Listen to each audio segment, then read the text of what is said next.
So power in the Constitution kind of has a double meaning, this power in the Constitution, because the first idea is the founders understood that the granting of power and the restricting of power, in essence, is government. That's what it's all about.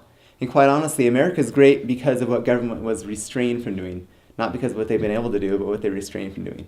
That's what's made America free and prosperous. The second part of power in the Constitution is the idea that once you know what the words say and what the original intent of the Constitution is, you have power. Because those words in the Constitution have meaning, and that meaning can guide and direct us and help us. So you have power in the Constitution. It's no longer a debate between different philosophical ideas or different party platforms and strategies and media pundits' suggestions. No, it's all about what's in the Constitution. We're a republic. A republic means rule of law. Our law is the Constitution, so we better know what the Constitution says.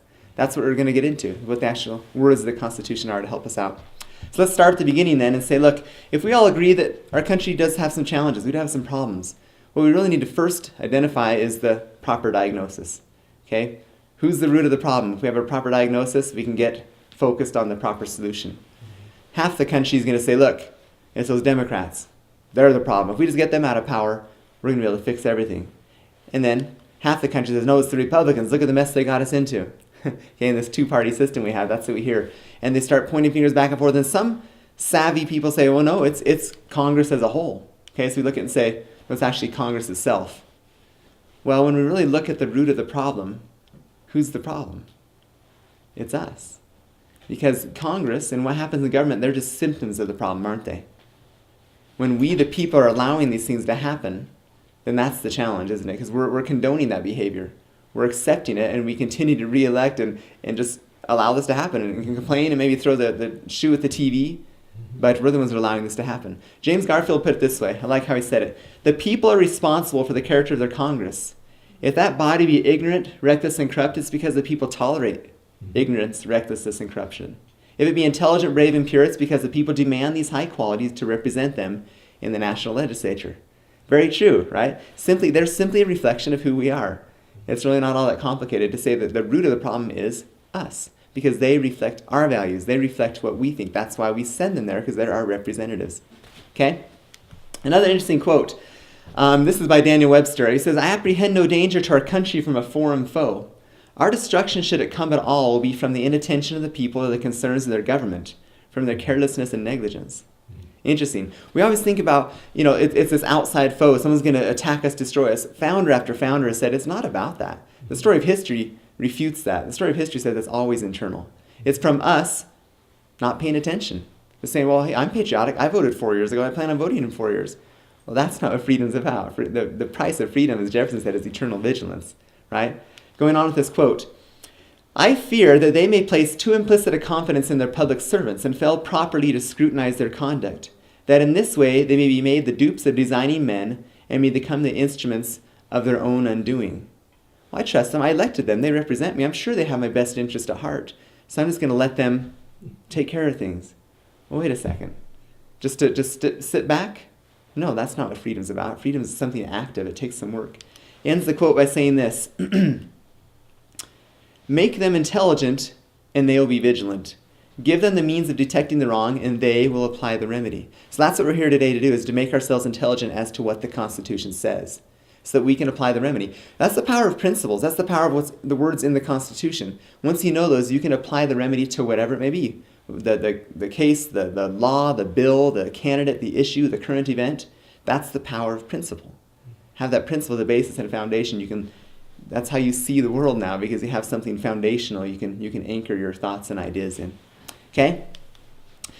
Jefferson says this. I like how he says this succinctly. If a nation expects to be ignorant and free in a state of civilization, it expects what never was and never will be. Very simple. Very, very simple. We're free because we're vigilant and because we're aware and because we're involved, right? Anybody here heard of Alexis de Tocqueville? Heard of that name before? Yeah. Okay, Alexis de Tocqueville wrote a big, thick volume called Democracy in America. He's an interesting young man. He's about 25 years old, came over to America right around 1830, and he came ostensibly that the French government sent him to study their prison systems. When he got here, he took quite an interest in the American system. He spent about 9 months traveling around all across the countryside, figuring out what's this magic freedom formula that America has. How is it that they're such a new fledgling country and they're just so successful? Okay?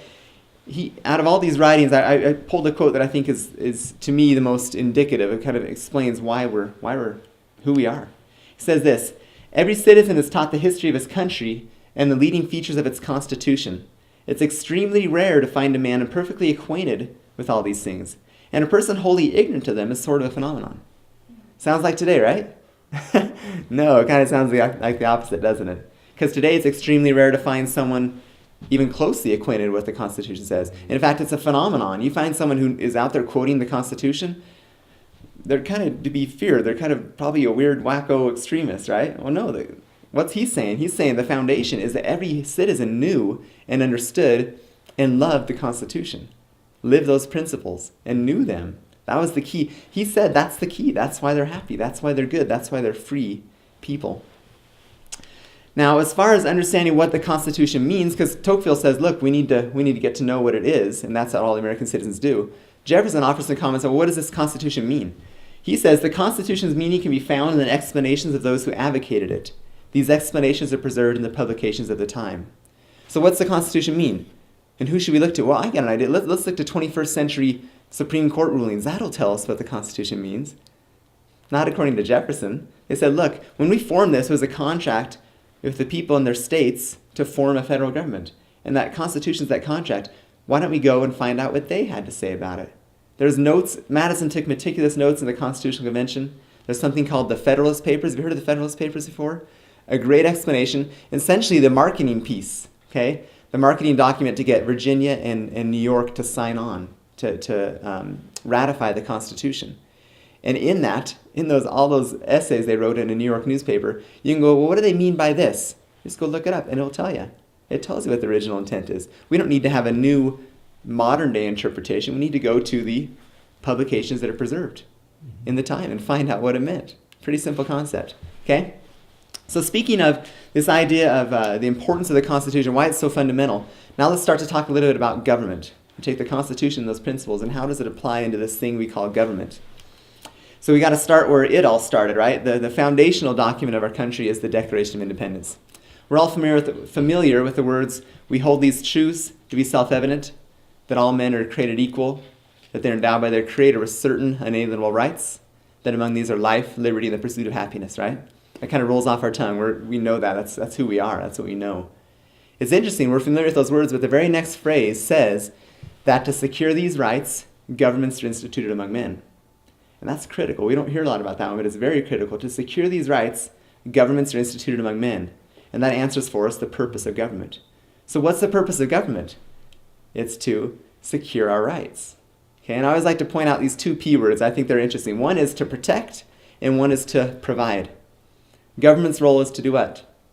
To protect, to secure our rights, not to provide. So at a 10,000-foot view level, if you want to just look in real general terms and a big picture term, if what government is doing is providential or charitable or benevolent or kind or good, that's not the standard.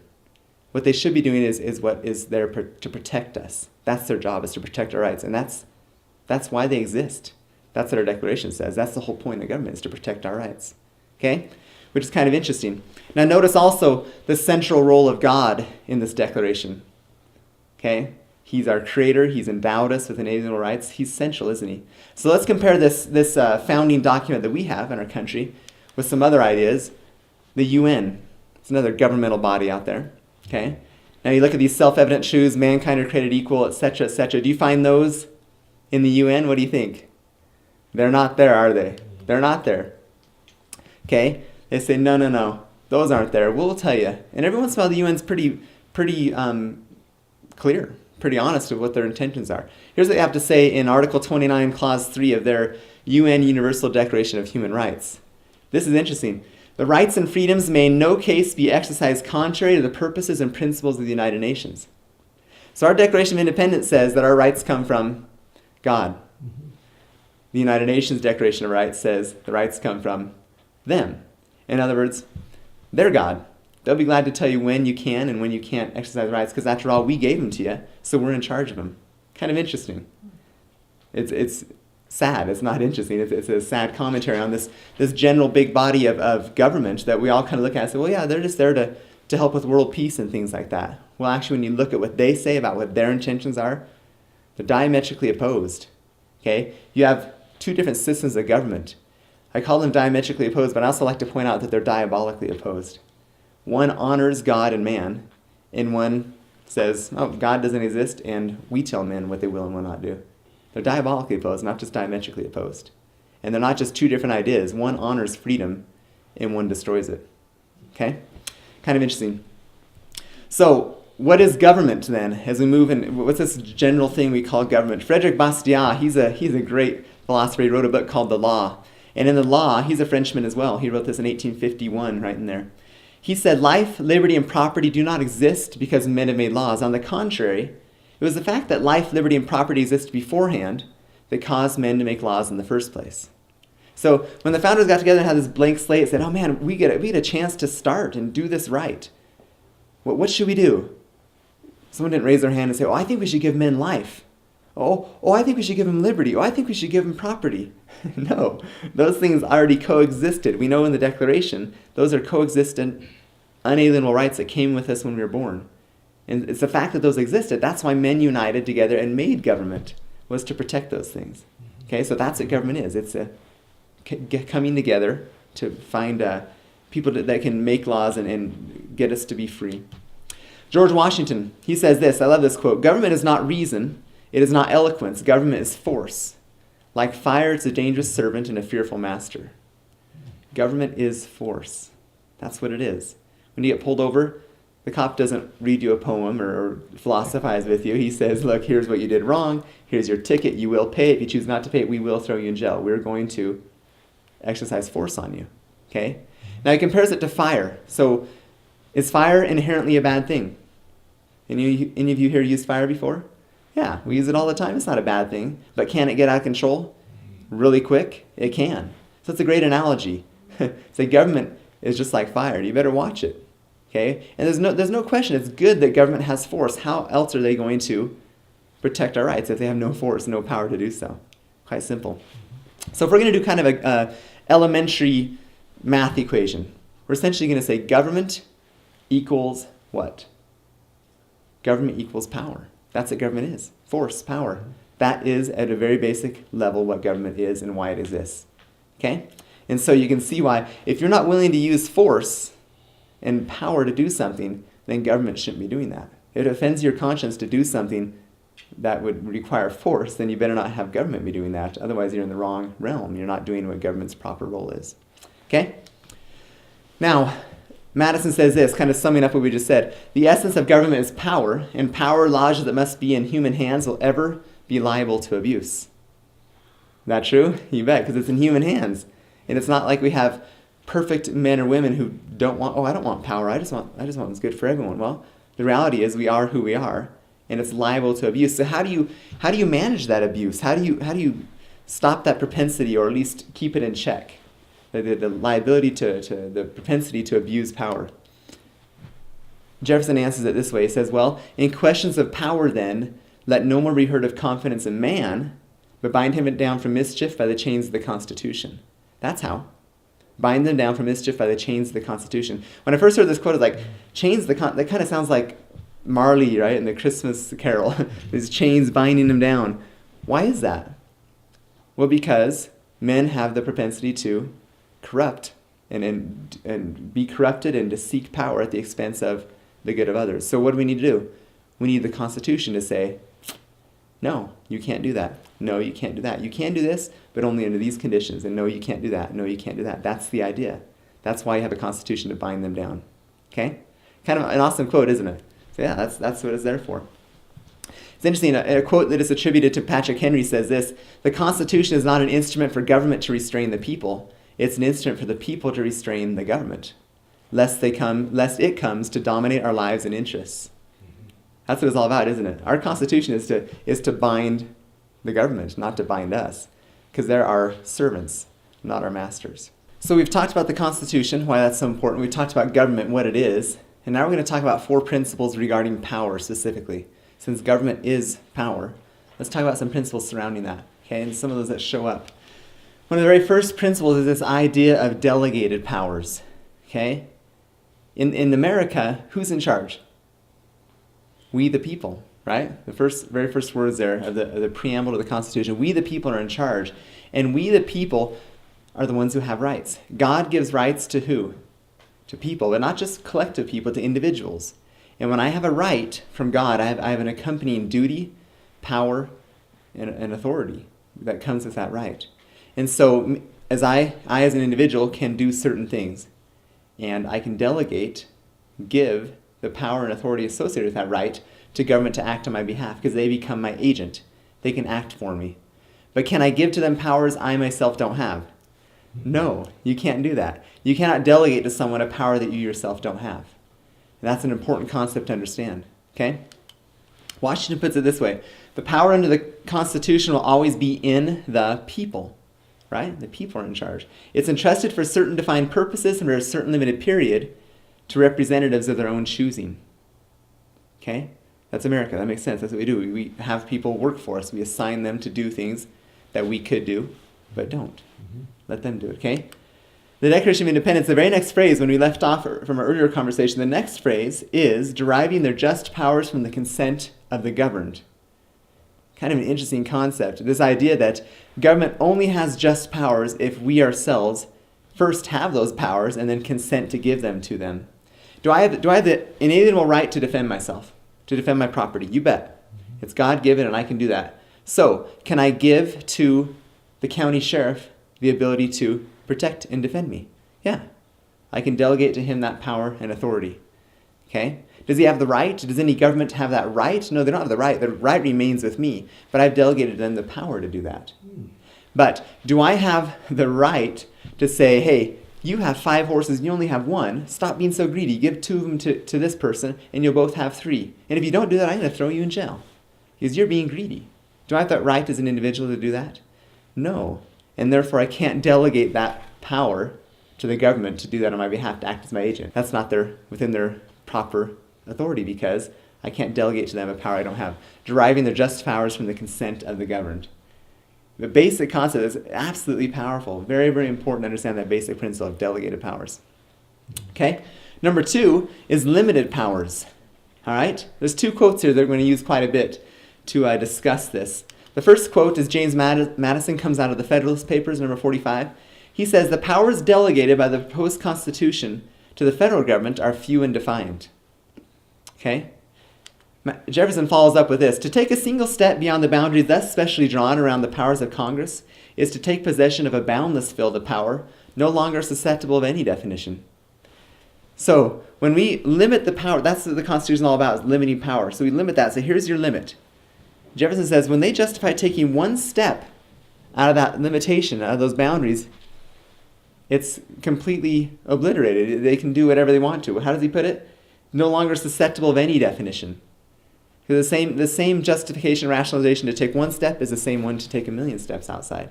When you leave the corral gate open, the cows go out, don't they? Okay? So this idea of a limitation of powers, because our government is based on limited powers, not unlimited. Okay?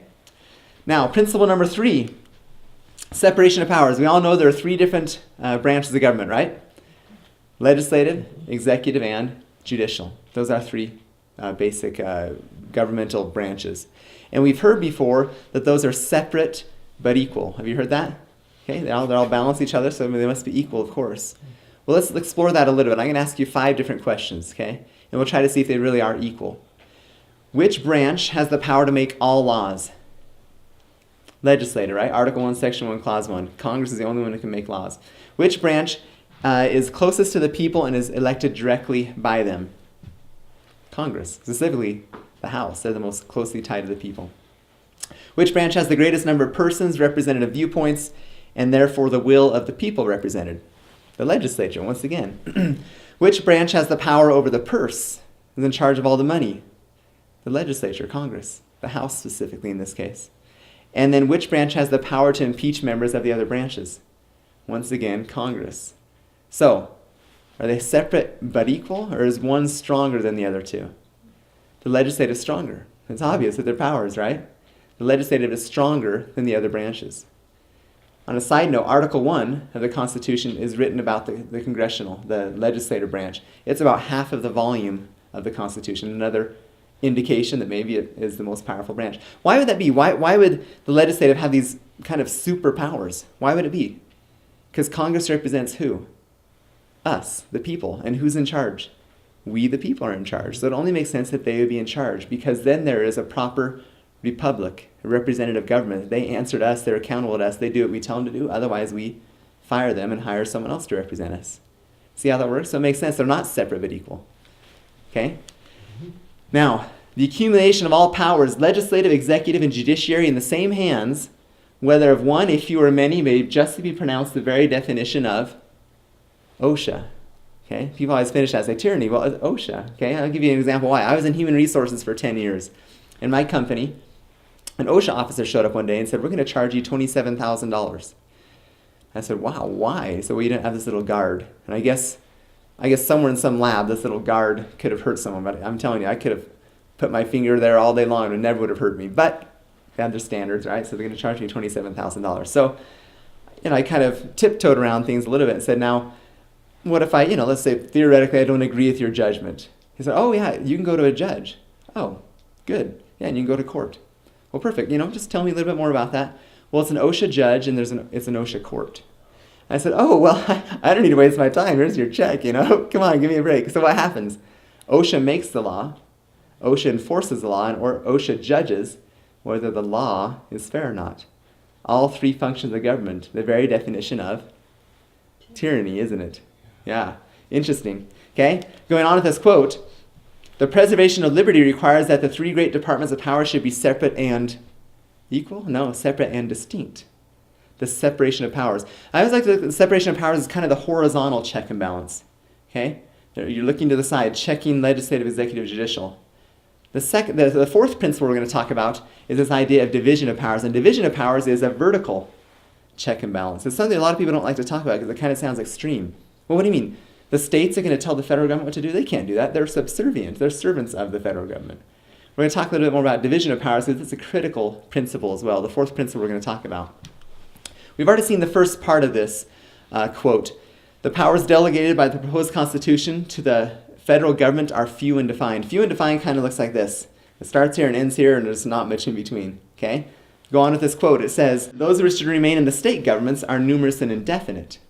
Okay? So few and defined looks like this. Numerous and indefinite looks like this, doesn't it? Okay?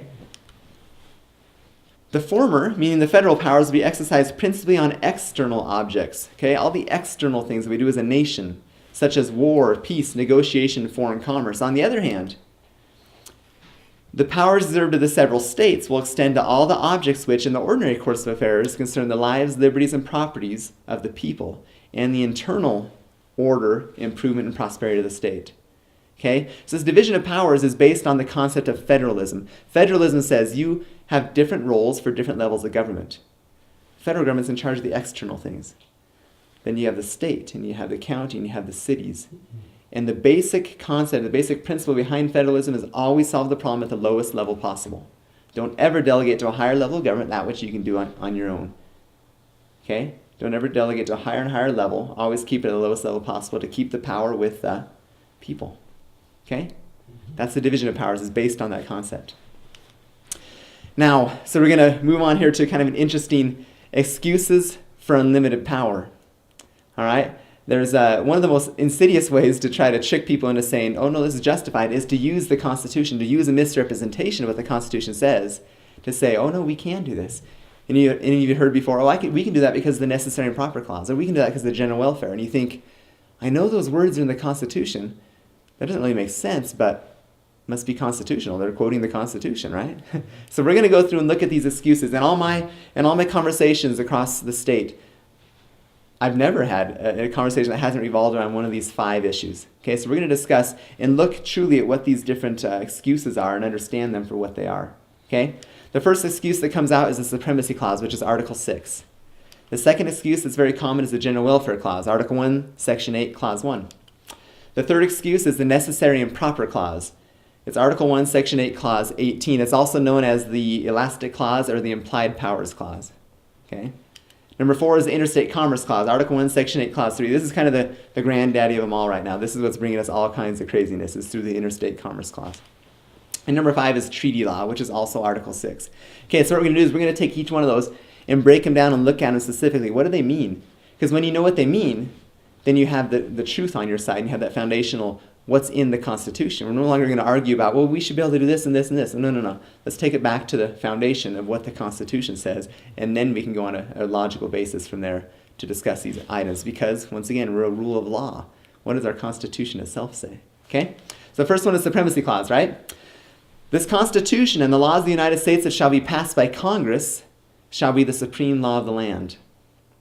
Okay, so as long as a law is signed by more than 50%, or is voted on by more than 50% of the House and 50% of the Senate, and the President signs it, it becomes the constitutional law of the land. So you get a congressman in Florida and a congressman in Texas and say, hey, you put some money in my bill and I'll put some money in your bill, and we'll vote for him. We'll be good. And as long as we get 50% of the people to agree on that, it becomes constitutional. Now, does that sound like it's based on law or based on your negotiation skills and based on political skills? Well, let's compare this, right? Remember these quotes you saw before? Few and defined, boundless field of power. What's that sound like? It sounds like a boundless field of power, doesn't it? Because as long as you can convince people and work together stuff, you can make laws that violate the Constitution, but they're constitutional because enough people voted for them. You convinced them to. And you say, well, then how does that work? Why the Supremacy Clause, how does that pan out? Well, the way it pans out is when you look at what the Supremacy Clause really says.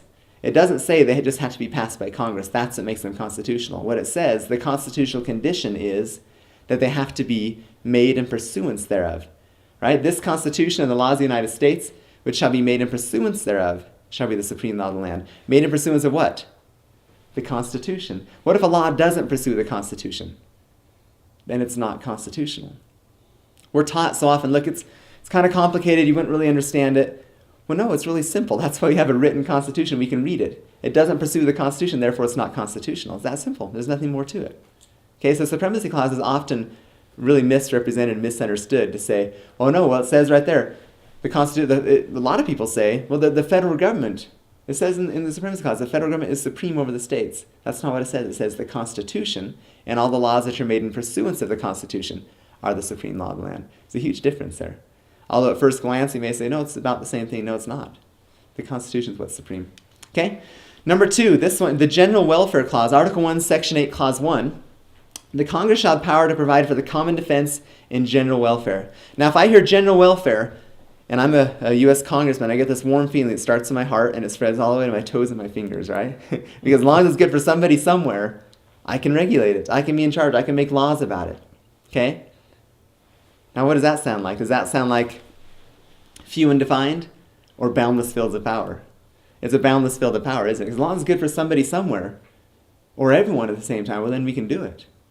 Okay? Let's explore this to figure this out a little bit more, because general welfare can sound that way, right? At first glance, you say general welfare. Well, how do you argue that? I mean, it sounds good for people. Why wouldn't we just do it? It's for their welfare. So we're going to look at it kind of graphically here and say Article 1, Section 8, the enumerated powers. Okay? In Article 1, Section 8 are the listed. Enumerated means listed. The listed powers, 95% of the powers of Congress are listed in Article 1, Section 8. The very first clause in that section is the General Welfare Clause. Congress shall have power to provide for common defense and the general welfare. Now, this general welfare is an interesting concept. That's really the key word we're focusing on here, right? The General Welfare Clause. Whenever we talk or write reports, etc., let's say you have a report at school and you're assigned to talk about trees. So your main title is, well, trees are good. And you have kind of these supporting documents. Trees are good for building. Trees are good for agriculture. Trees are good for shade. You have a general concept, and they have supporting facts below. That's how we think. That's how we talk. That's how you logically work through things, right? Madison kind of said the same thing, but much more eloquently. He says, nothing is more natural nor common than first to use a general phrase, and then to explain and qualify it by a recital of particulars. What we just talked about. You have a general phrase, and you have a recital of particulars. Let's apply that to the General Welfare Clause. Here we are, back to where we started, okay, with this graphic. The general welfare powers. What is it? Is this general welfare ... do whatever you want to do? Or what do they mean by general welfare? Where are they listed? The general welfare powers are clauses 2 through 9 and 17. Those are the supporting particulars. What does this general welfare clause mean? Well, it means these are your general welfare powers. Here's the specific list of powers you have. Kind of interesting. So when someone says, well, we can do that because of the general welfare powers, and you say, oh, I know what the general welfare powers are. Article 1, Section 8, Clauses 2 through 9 and 17. Which one are you referring to? I don't see that one in there. It kind of takes the general out of general pretty quick, doesn't it? Because we want to, well, those who want to misinterpret the Constitution want to say, general welfare, I can do it. Get out of my way. And we're saying, no, general welfare means these things. Which one? Now, if we're to follow that same logic, let's look at this other word here that shows up, common defense. Well, if common defense is there and we follow the same logic, wouldn't common defense kind of be the general phrase, then we have the supporting particulars? Yeah. And what are they? Well, they're clauses 10 through 16. Right? Declare war, raise and support armies, provide and maintain a navy. Sound like common defense powers? Yes, they are. They're listed that way. That makes sense. That's why the general welfare clause specifically talks about certain specific enumerated powers. It's not open-ended. It's very close-ended. Here's what they are. Okay? Now, this may be the first time you've seen something like this. When I was first exposed to this idea, I thought, wow, I never thought of this before. Is this just an idea, though, that someone came up with? Or is it supported by the founders? Is it supported by the Constitution? It's very much supported. In this case, there's dozens of quotes that support this idea. The one that I think is the most clear is by Jefferson. Jefferson says very clearly, Congress has not unlimited powers to provide for the general welfare, but only those specifically enumerated. They can't just do whatever they want to do. They can only do those things that are listed. Can it be any more clear? I mean, it says it, right? He's saying exactly what the Constitution means. If it's not given, then you don't have it. The power has to be given or else you don't possess it. Okay? Now, we can compare and contrast that to the Attorney General during FDR's time. His name is Francis Biddle. He says this, the government of the United States can do anything not specifically prohibited by the Constitution. Now, wait a second. That's the exact opposite, isn't it? It's saying, hey, as long as the government doesn't say we can't, then we can. That's not what the Constitution says. That's not what Jefferson says. So you have these different interpretations, okay? Because he's quoting the Constitution. It sounds like he's an authority. He's the Attorney General, for heaven's sakes. He's the supreme attorney of the land, okay? And he's saying, well, no, we can do it as long as they don't prohibit it. So how do you rationalize this? How do you justify these two concepts? Well, you do what you always should do. You should always turn to the actual words that are in the Constitution. Okay, so let's turn to them. Let's go to the 10th Amendment. What's the 10th Amendment say? It says very clearly, the powers not delegated to the United States by the Constitution, nor reserved by it to the states, those powers are reserved to the states respectively or to the people. Quite simply, once again, if the power is not given, the power isn't delegated to the United States, then it's reserved. It's not there. You don't own it. It's reserved to the states or to the people. Pretty interesting. That make sense? That's how it works, right? This general welfare clause. Okay? And the answers are always in the Constitution. That's what I'm trying to propose and solidify in our minds, that if we have questions that something's not clear, well, the founders weren't just guessing. They weren't giving it their best shot. They were very thorough. The Constitution has the solutions. Okay? Now, excuse number 3 is an interesting one, called the Necessary and Proper Clause. Article 1, Section 8, Clause 18. The Congress shall have power to make all laws that shall be necessary and proper. Here I am. I'm the one who just got done saying, hey, the answers are in the Constitution. The words are actually there. Well, these words say necessary and proper. It isn't necessary and proper kind of subjective? Doesn't it kind of depend? Because what you think is necessary and proper, what I think is necessary and proper, may differ from some politicians in Washington, D.C. I'm guessing it would. Their definition of necessary and proper is going to be different than what we think. But if I'm advocating the actual words of the Constitution, I can't be a hypocrite and choose I like the words here, but I don't like the words here. What do we do with this necessary and proper? If we're going to be fair, we have to say it just depends. Necessary and proper depends. But what does that sound like? Does that sound like a few and defined power or a boundless field of power? If anything were a blank check, it's that, right? Oh, I think it's necessary and proper. Therefore, I can do it. So how do we resolve this? What do we do? Here's the actual words of the Constitution. Remember, what do I advocate? Well, we have to look at the Constitution. We have this little ellipse here, these 3 dots. What would we need to do? Let's read the next 7 words in the Constitution and see what they're talking about. The next 7 words say this: for carrying into execution the foregoing powers. Okay? Now that's interesting. For carrying into execution the foregoing powers, what does that mean? It means a lot, but it means a lot more if we can look at it graphically. Because what happens when you look at it graphically? Here's Article 1, Section 8, remember? Clause 1 is the general welfare clause. You have your general welfare powers. You have your common defense powers. And Clause 18 is this necessary and proper clause we're talking about. Let's read it again. To make all laws that shall be necessary and proper for carrying into execution the foregoing powers. Which powers? The foregoing ones. The ones that are listed right there.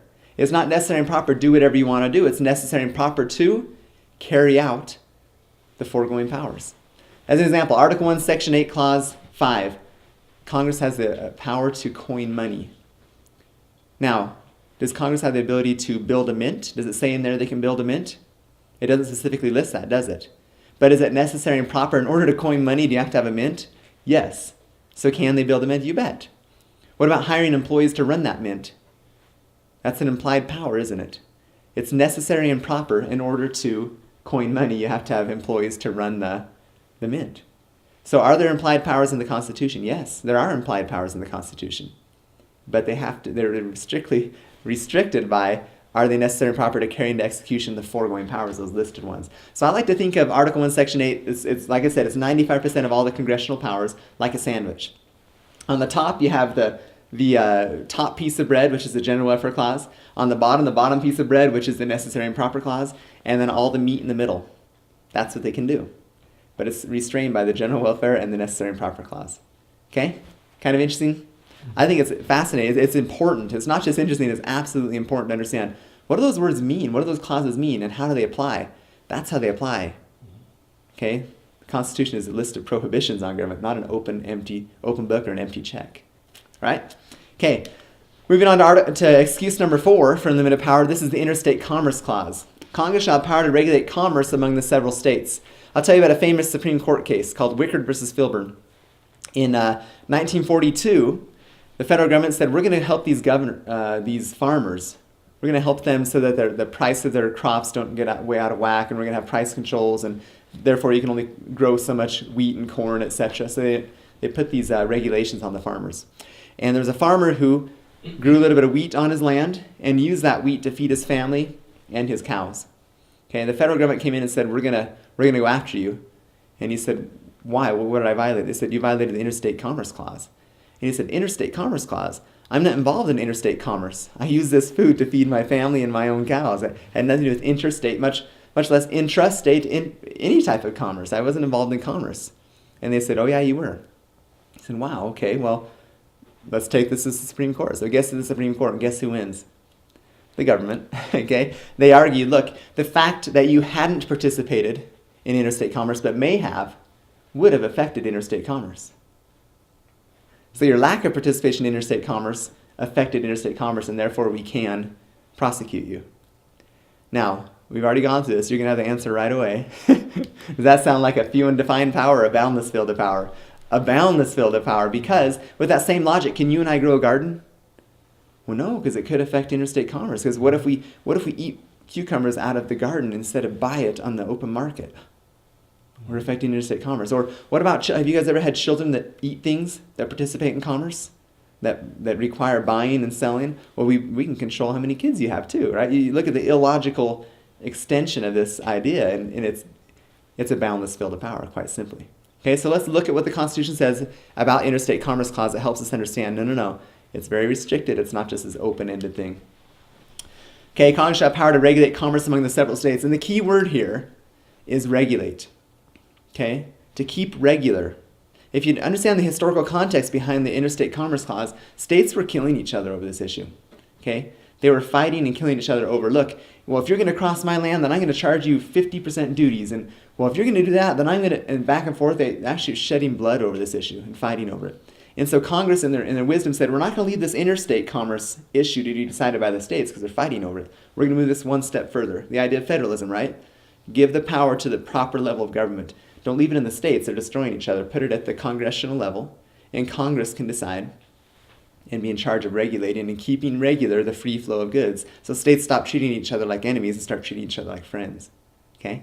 So there's a lot to be said and theorized about this Interstate Commerce Clause, a lot of different ideas. But what we want to do is get in the Constitution. Article 1, Section 8, Clause 3 elaborates, but Article 1, Section 9, Clause 5 and 6 also gives us some more information. Okay? It says, no tax or duty shall be laid on articles exported from any state. It also goes on to say, nor shall vessels bound to or from one state be obliged to enter, clear, or pay duties in another. That's exactly what we're talking about. So you get this idea and start to understand. The Interstate Commerce Clause is about the shipping that happens. It's about the dock-to-dock stuff that happens in commerce. It's not about the commerce that happens in each state. It's about the interstate, the interaction between those. So obviously, we're going to give that power to Congress to be in charge of that instead of to the states to continue to battle and kill each other over this. Okay?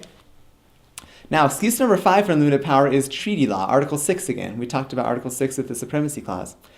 Start out here, the Constitution and all treaties made which shall be made shall be the supreme law of the land. And you guys are wise enough by now to see, well, that big blank, that's the big issue, isn't it? What's that blank? That's what I want to know. Because the challenge is when you get to talking about treaties, a lot of times we just read simply and say, look, treaties are the supreme law of the land. That's what Article 6 says. But is that what Article 6 says? Okay? Because when you start to say, well, if the treaty and the Constitution come into conflict with each other, what wins? Does the treaty win or does the Constitution? Well, the Constitution wins. Otherwise, instead of being a few and defined power, it's a boundless field of power. We're just going to use this treaty to do whatever we want to go outside the bounds of the Constitution. So let's look at the actual words in Article 6, and it clarifies that blank we had before. It says, this Constitution and all treaties made which shall be made under the authority of the United States shall be the supreme law of the land. So the main question becomes, what does this mean? What does under the authority of the United States mean? Remember we talked about earlier, what does the United States do? They do all the external things. They're in charge of the external duties. And so a treaty makes sense. Look, we're going to decide between nations how we're going to treat each other. A treaty is all about one group of nations and another group of nations, or single nations, deciding how they're going to treat each other, how they're going to meet in the middle. It's not about a group of nations saying, hey, within your country, we're going to tell you what to do. That's not what a treaty's for. It's for the external where they meet together in the middle. Because what are the rules that define what we do inside our country? Those are called laws. And our Constitution clearly stipulates that Congress makes our laws, not an international bureaucracy, not the UN. Okay, so that's when you get to understanding when you look at the actual words of the Constitution. Oh, it has to be made under the authority of the United States. If the United States doesn't have the authority, the federal government doesn't have the authority to do certain things, then they can't use the treaty law to do those things that they can't do themselves. That only makes sense. That would trump the Constitution. And essentially, we can do whatever we want to with the treaty. And why have a Constitution if you can just do whatever you want to with the treaty? And just get some people on this international board to agree to do something. Make all member signatories of the treaty do that. Okay? Kind of interesting there. So, moving on here. At this point, a lot of people say, you're taking this Constitution thing way too literally. Give me a break. We have to have a little bit of flexibility. And it has to change with the times. And it's living and breathing. You've heard that before, right? And I'd say, look, yes, the Constitution can change. It can adapt. And guess where we look to find out how to change it and how to have it adapt? We look to the Constitution. That's what Article 5 is all about, is how do you change the Constitution? And the word change, the word amend, actually means change. It's the amendment process. Article 5 is the amendment process. Okay? Washington put it this way. He said, the basis of our political systems is the right of the people to make and to alter their constitutions of government. We have that right. If we're self-governing, we can establish our Constitution, right? And he goes on to say, but the Constitution which at any time exists till changed by an explicit and authentic act of the whole people is sacredly obligatory upon all. What is that explicit and authentic act? It is the amendment process. The amendment process is 2/3 of the House, 2/3 of the Senate, and an even higher bar, 3/4 of the states have to agree to change something. Is that a slow process or a fast process? Very slow, and intentionally so. We're changing the supreme law of our land. You don't just change it on a whim. We've got to think through this and make sure we're taking all unintended consequences into account, all different ideas and thoughts. That's why we have the House and the Senate and the states debate this and make sure they really want to do this. But that's how we make changes. And rewinding back just a little bit, you don't change the Constitution with a treaty. You change the Constitution with an amendment. And the bar is much higher. 2/3 of the House, 2/3 of the Senate, and 3/4 of the states, whereas the treaty is just 2/3 of the senators present. You may not even have a full Senate there. And then the president's signature. That's not their job. The job is of the people, that only the people can change the Constitution through the amendment process. Okay, so it's interesting. We talk about where's the constitutional power for government to do these certain things? Where's their power to do foreign aid or housing or education or transportation, energy, wilderness areas, wildlife, healthcare? Well, if you're having a hard time finding that, it's because it's not there. It's not in Article 1, Section 8. They don't have this power. Are some of these good things? Sure. Yeah, it's great. Don't we want to help people? Don't we want to help citizens of African nations who are starving and send them foreign aid? Yeah, that's a good thing. But is there a difference between things that are good and things that are right?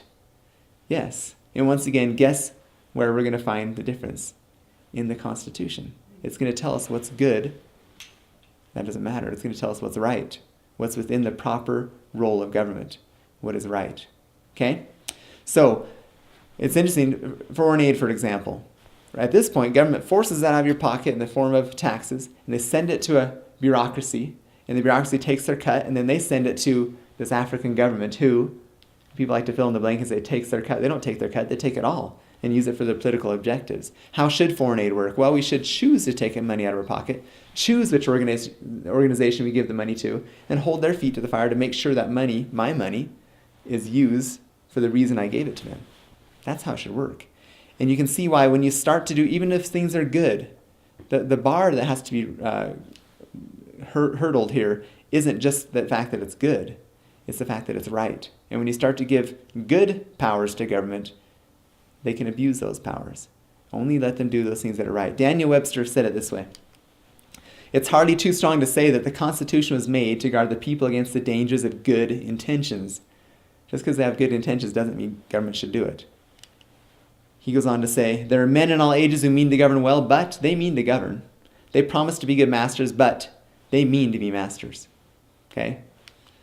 This is one of the more interesting quotes. "Most of the major ills of the world have been caused by well-meaning people who ignored the principle of individual freedom except as applied to themselves."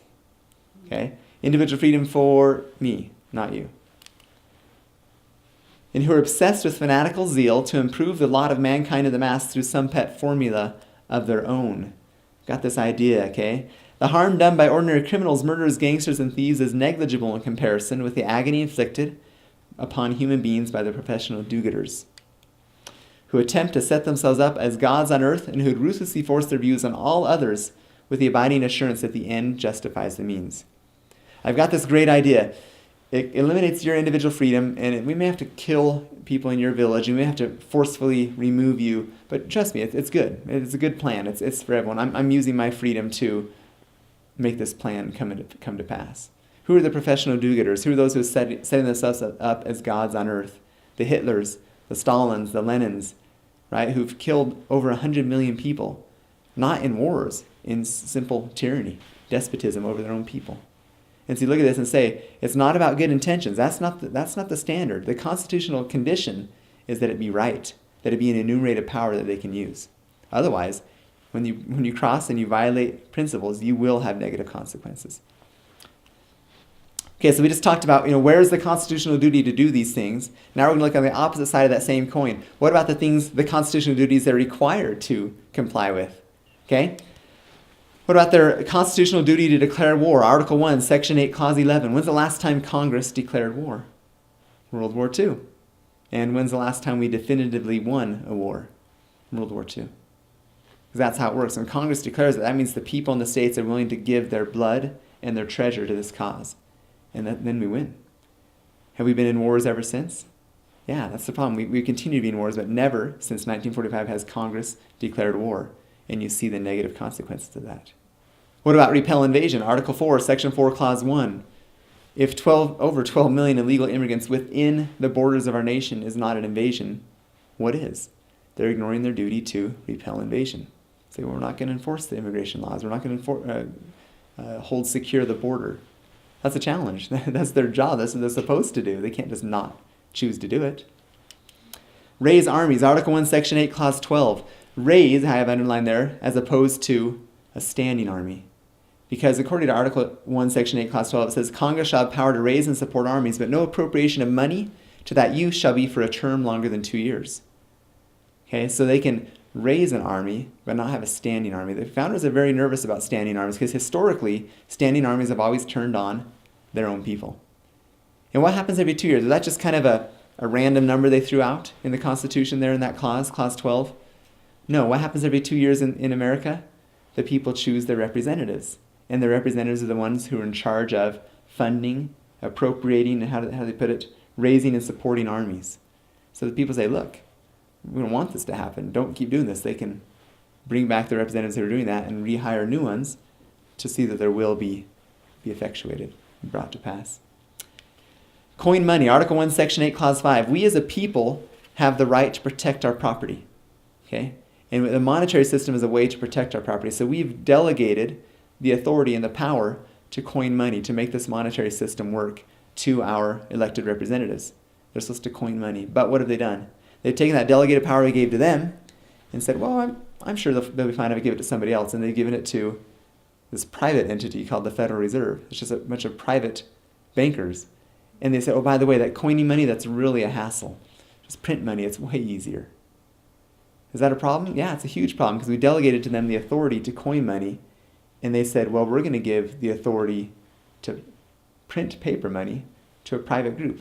It's completely outside the bounds of what power we gave them. When you delegate a power to someone, that person can't say, oh, I'm sure he'd be fine if we just give it to somebody else. No, that's a violation of our rights and what we've given them.